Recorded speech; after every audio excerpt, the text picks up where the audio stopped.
And the big story happened overnight, about 12 hours ago. New Zealand have done the unthinkable. They've beaten Goliath. David has beaten Goliath over there in England in a 6-day rain-affected test match. They've put him in the chili bun. Goliath is in the chili bun, and New Zealand are the world test champions. India. That's it. All out 217, their first innings. It was Kyle Jamieson, the big money man from the IPL that did the damage, 5 for 31 of his 22 overs. Can you imagine bowling 22 overs and going for 31? 31 is 2 overs for me in park cricket.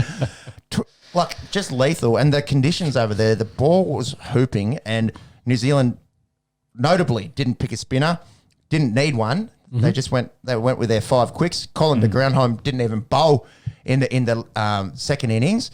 And Jamieson got the job done in the first innings. It was Southee in the second. Boys, thoughts on the match? Well, I think at one point we're going to get stuck into the fact that this game was not going to have a result due to the weather in England, and we were going to get stuck into how much of playing Test cricket in a butthole country like England is just because of the weather. I'm glad you said it, mate. I'm glad you said it. Let's send them all down to paradise. All these convicts, they can go live in paradise, and there's beaches and surf. Yeah. They can go live there, can't they? Geez, starting the accents early. It's 11 degrees and raining in summertime over here. Yeah. But I think it was good that at least they kept the 6-day in for this. So it made the match. So and it gave us a thrilling result. Whereas if this was a 5-day test match, it would have been a snooze fest of a rain-affected draw. Yeah, and we would have gone in on the would have gone hard. So. If we're going to pick a neutral place to play a World Test Championship, let's pick somewhere that isn't England next time. Australia. Mate, Australia and Perth. Have you ever seen rain-affected match in Perth? No. It fucking doesn't rain there. No, not at all. Have it in Alice Springs. It'd be warm, but it wouldn't rain. This time of the year would be quite cool. Yeah. Yeah. Gets cold in the desert. Bit of fun fact there. Run us through how we got to the end. So I spoke about India's first innings, scheduled for 217. Rahane and Kohli put up a bit of a fight there. They both made 40-odd. As mentioned, it was Kyle Jamieson who did the damage with the rock there. New Zealand went out for a stick. They were all out 249. That man, Devon Conway, he's in great nick, 54. And I was saying to the boys at dinner last night with a few of our let's say more casual cricket fans, I was saying, you know what really gets me fired up? A 5-hour 49 just out there, just in horrible batting conditions. The ball's hooping and Kane Williamson just nutted out a really tough 49. And a few of our more casual cricket fans thought that might have been the most boring thing ever. Me, as a test nuffy, I really like to see it, especially considering how green the conditions were over there and the amount that ball was hooping. Oh, yeah, it moves around. A really gritty knock there from the skipper. So I think that day with Conway, that ended they were only one down for about 100 or something. So they made another 150, and the next day they actually got to play. Which was day 3. Yes. And then so it was day 1 and day 4 that got completely rained out, not a ball bowled. Coming into day 5, it kind of looked like we might not get a result. Sorry to just jump across here. It looks like Lockie Neal has got some kind of shoulder injury. We'll keep an eye on that and we'll come back to that. Definitely come back to it when we get into the AFL. In the second innings, India, they went out there, they made 170. Rishabh Pant sort of made a pesky 41. Tim Southee was the best of the bowlers for the Kiwis with 4 for 48. And the big story, Kyle Jamieson got Kohli again. Yep. So we were talking about a few months ago when the IPL was still running that he'd had a very quiet IPL given his price tag, but he really looks legit. He's tall, he hoops the ball, he gets good bounce even there in England. Imagine him bowling over here, not going to get the same hoop, but he'd be very scary. I think. He won't get the side-to-side movement, but he'll get the up and down, that's for sure. For sure. On Kohli, though, is he still missing a ton? I don't think he's... Yeah, he hasn't got an international ton since 2019, I think it is, at this point. I don't want to put you on the spot, Monks, but I'm sure. I think that's what we're tracking. Because the last time we were talking about it was when he was last playing international cricket here, and it was in the high 30s. His international knocks since getting a ton. I'm sure you'll be able to bring that up. also, he's also He's good. unbelievable. He's better than good. He's better than good. But yeah, we'll have to see what we'll talk more about the England versus India series coming up in a minute and what that kind of impact is. But I thought it was just interesting to say is at this point here too that yes, another match and another no ton for the Kohli. Indeed. Where did we get to? The fourth innings. So to finish it up. So Williamson went out there. He made 52. Unbeaten. The big story here was the LBW. Ashwin had him trapped. It seemed on one. They reviewed it, and watching this live, it kind of looked pretty plumb. Did you think so? And then the DRS come through, and it was going well down leg. It didn't spin at all. Essentially, is what the Hawkeye was saying. And you know, sometimes you look at some of the Hawkeyes and you look at where the ball ends and where it's moved straight after it.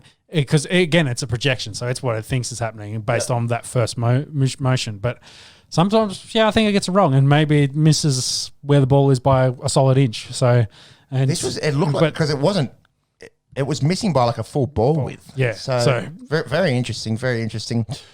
A hard one, but that's the technology's there, and I imagine it's better than our dumb eyes can see. So that was the call. So that was when the New Zealand skipper was on one. He went on to an unbeaten half century. Ross Taylor, the evergreen 37-year-old, he got dropped by Pujara off Bumrah, and then he got hit on the lid by Bumrah. It was a ball that was just short of a length, and it hit some kind of landmine and ended up clocking him right on the lid there. And pretty much after that, Williamson and Taylor got settled in, and it seemed inevitable that they were going to get the runs. You see all the Kiwis up in the stands. There was a full bay of Kiwis up there, shirts off, swinging the shirts around, having the best time. Party mode had started, and the commentators were going, "Oh, have a look at this. This is a large village in New Zealand. There's about 40 blokes there." But yeah, the result is in a rain-affected 6-day test match. New Zealand are the test champions of the world. They're the number one ranked test team. They were the runners-up in the 2019 ODI World Cup. They've just beaten 2 and 3, haven't they? So that's right. And for a country of 5 million, unbelievable. And our Indian listeners, don't get too shitty with me. It's just a comparison. I'm not saying it's population. It's just a comparison. But New Zealand 5 million, Greater Mumbai 23 million. So you'd fit 4.5 New Zealands into Mumbai. Unbelievable. Mumbai alone, yeah. For us, geez, as Aussies, we got embarrassed by India B here in our summertime. Different conditions over there. India, if this game's in India, surely it's a completely different result. Yeah. Conditions. It favoured the Kiwis, of course, because England is same, but different to New Zealand. So, see how green that? Like, obviously they get a lot of rain. I just couldn't believe how much the ball was moving. Like hooping. Like, and late as well. Like you might get late swing like a foot. Like it was crazy. You might get that here in, say, a pink test for the first 8 overs. If you're lucky. And then it fucks off. Yeah. But this was just incessant. Like it was just swinging the entire 40, match. 50 overs in, and the ball was still just hooping. So, mate, for anyone that was out there, like a Williamson or a Ross Taylor, just chewing up balls and just playing really sound defence, leaving well. Yeah. Shout out to them. Yeah, definitely. And to cement their kind of position, like it'd be really interesting. Do I think the Australians could beat the New Zealand side in Australia? I think it'd be competitive, and there's probably a good chance they'd win a good portion of those matches here. In New Zealand. And I guarantee, I don't think so. Well, if we had to do what India's just done and go play them in Hampshire in a rain-affected, overcast, cool game, we would have got fucked up. Yep. I guarantee you. Yep. I guarantee you. Yeah. Good thing the Ashes this year are in Australia, not in England. Yeah, big time. And they're not against New Zealand. And they're not against New Zealand, yes. So shout out to the little brother. I don't know if we can keep calling him the little brother, but they've gone out and they've bashed big brother and big uncle, that's for sure. It was the last test match for BJ Watling. So 75 tests for him, 35 years old. I wish Macca was here because he might have been able to go close on this one. So BJ Watling averages 37.5 through his 75 tests, nearly 3,800 runs. Do you know what Brendan McCullum's average is off the top of your head if you had to guess? Well, the same or a bit less. Max? Probably say less, yeah. By the way you're going. I really want to Macca here. I thought it was more. Brendan McCullum even, his test average, 38.5. So very, very similar. Played 100 tests, only 4 years older than BJ Watling as well. So a bit of that has to be considered. They overlapped each other a fair bit. And then you think, oh, well, who's going to replace him? Tom Blundell, he's already got 11 tests under his belt. He got a ton on test debut. He's only 30. That's the New Zealand test keeper for the next 5 to 6 years, surely. Yeah. He's not. He won't put up. He'll put up good numbers, but he won't put up massive numbers starting in his 30s or 28 by that if he's played 11 tests. So massive career numbers, no. But in terms of averages, you think of say Mike Hussey, who debuted very late. Agree. There's no reason why he can't be a 60, 70 test kind of dude that averages 40. So yeah, congrats to the little brother or not so little brother. Now, yes, definitely. Hopefully this doesn't become like a rugby union kind of situation where I hope not. I severely doubt it. Yeah. Go. Sorry. I was going to say international rugby at this point. It's kind of, well, the blood is low. It's just like, okay, cool. We'll come back when it's all finished and New Zealand have won all three. We don't want to get to that point. No. Otherwise, we'll start bowling underarm again. Maybe. Kohli's last century in both Test and ODIs was November 2019. Yeah, it was November 2019. Yeah. There you go. So I just wanted to point on that. So England versus India coming up probably in a couple of weeks, I think. No, August? Start of August. So they've got this series now against Sri Lanka. So they've already played the first T20 yesterday. Joss Butler went nuts. They won that pretty easily. There's 2 more T20s followed by 3 ODIs. The way Sri Lanka is at the moment, you don't see them winning a game in that really. No. It's quite sad to see.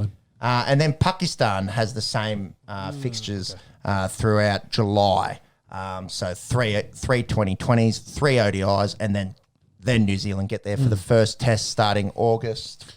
August 8th. August 8th. Yeah. Oh, no, sorry. You were right. The 4th. 4th to the 8th. Fourth, that's there it. you go. Sometimes this thing goes better than the old Google.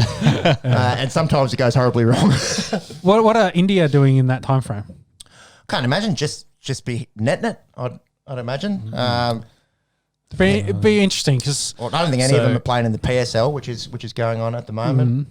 So India looks like they're playing ODIs, T20s against Sri Lanka, and then in July, and then they head off. Oh, but are they playing in Sri Lanka? So Sri Lanka plays. Yes, in Sri Lanka. So Sri Lanka's playing England now, and then they fly back. What are the dates on those? Starts on the 13th of July. There you go. So a lot of travel and a lot of cricket for the Sri Lankan cricket team right now. It. Well, then, India goes from England to Sri Lanka, back to England. They're probably going to get handily spanked in all those matches, but I think it's good, still good for cricket because you want to be playing against those top sides and get the exposure. But exactly. But for me, growing up, Sri Lanka were really good, man. They won an ODI World Cup. We're in the days of Murali and Jayasuriya and Arjuna Ranatunga and De Silva. Like they were. They did beat them. I'll say it. I was about to say world beaters. They won a World Cup, so you could say they're world beaters. And now, much like the West Indies, they're just on this horrible. I was going to say, does On The Esky need to go in there and save Sri Lankan cricket like it did West Indies cricket? Just give them a big kick up the arse and bag them out, and you watch I'll come out and win. Well, no, we've already done it. So you want them to win. Put money against them. That's the best way to get them to win. That's the best way to get them to win. True, and I guarantee England and India will be paying very short in both of those series. I'd say. Yeah. Maybe at home Sri Lanka can pinch a game here or there. It is shorter format cricket. So I want to finish up on Kohli because we've been talking about it throughout this, and I know I've definitely seen throughout our comment section there's a bunch of Indian fans that what have you done recently for me that Kohli's no good and you take the captaincy away from him, we get someone else in there. Where are we going? I know you boys are going to be like, that's dumb. Kohli's excellent. You're not picking him from anywhere else. But do you think, is he coming underdone in this, or does he need to show something in this series against England? Yeah, if you get to, say, the end of September and they've had all these games, this little tour of Sri Lanka under the belt and 5 test matches, and he hasn't turned up, mate, then maybe you have the conversation. We tend to be so short-sighted. We tend to focus on form and this and that. And in the IPL, he was killing it before. I'm pretty sure he got a 70 in one of those matches as well. So it's he was still getting runs. He was hardly getting out. Look, I don't see there being any pressure on him whatsoever. If we're having this conversation in 3 months at the end of the India series, and Sri Lanka will be done after that, and they've played 5 tests, 3 2020s, 3 ODIs, and he hasn't made runs, then maybe there's a conversation. But you're talking about one of the best cricketers that's ever walked on earth. Yep. Everyone goes through shit form. We're talking about it with Aaron Finch. Okay, and I'm not putting Finch and Kohli in the same. No. In the same. Well, he was T20 player of the decade, one of the T20 players of the decade. Correct. So. Yeah, he made the ICC 2020 team of the decade. He's Australia's most accomplished 2020 batsman. Mm-hmm. You go through shit form sometimes, Yeah, and usually you come out and you go, oh, well, I'm back. I'm in a purple patch. I imagine Kohli does that. It's been a strange time, 2019, November 2019, the COVID wasn't a thing. Yeah, well, that was the last time of like a full summer, summer for us, full slate of cricket in that time frame. Because then we had last year, and then we're kind of trying to get back into the normal rhythm of being able to travel internationally to play international cricket. Mate, if anyone's calling for Kohli's head, I think you need to check what they're smoking. To be honest, I think he's fine. Yeah. So watch, he will come out and score runs this year. I do ask, and like Kohli's probably got a little bit of protection with the whole captaincy hat on, but you look at India's bowlers, it's a turnstile, and not because they're in bad form, but because everyone is in great form. They can play to conditions. Yeah. Why is Kohli exempt? Yeah. Because his name starts and ends with Kohli. But just look at his record. Like, we're talking nearly 40 international sticks without a ton. He's scored plenty of 50s in that, mind you. He's had a good average. Yeah. So he's not the same Kohli that we were seeing in 18-19. Yes, I'll accept that. He's still one of the best cricketers walking planet Earth. Yeah. So anyone that wants to sit behind a computer or an iPhone and call for Kohli's head can fuck off. And that's coming from a guy that's sitting behind a computer. But that is. But I'm not. I very rarely call for anyone's head. Yeah. And also, I'm passionate Australian fan. I can appreciate who he is as a cricketer, but as a fan, I fucking love seeing Kohli suck. As a fan, I love to see it. I want to see it. Keep him in the team. I hope it always happens. Yeah. But as someone that tries to be objective sometimes and look at it from afar, and you're calling for Kohli's head, you got rocks for brains. That's it. I suppose, like you said, compared to previous form, he's not as good as he could be, but he's still putting up numbers, so you can't. Yeah, mate, it's like a Ferrari that's got a few miles on it. It's not running. It's not running as well as it was straight out of the shop. But mate, it's still a fucking Ferrari. Yes. So I guess to finish this point up, add us in the comment section. Let us know. Should Kohli be dropped or should he be kept? And let us know your thoughts and perspectives. I imagine that's one-way traffic. Well, we'll see. We'll let the fans decide. And I think that'll do us for cricket this week. Congrats to New Zealand. Yes, big congrats to New Zealand.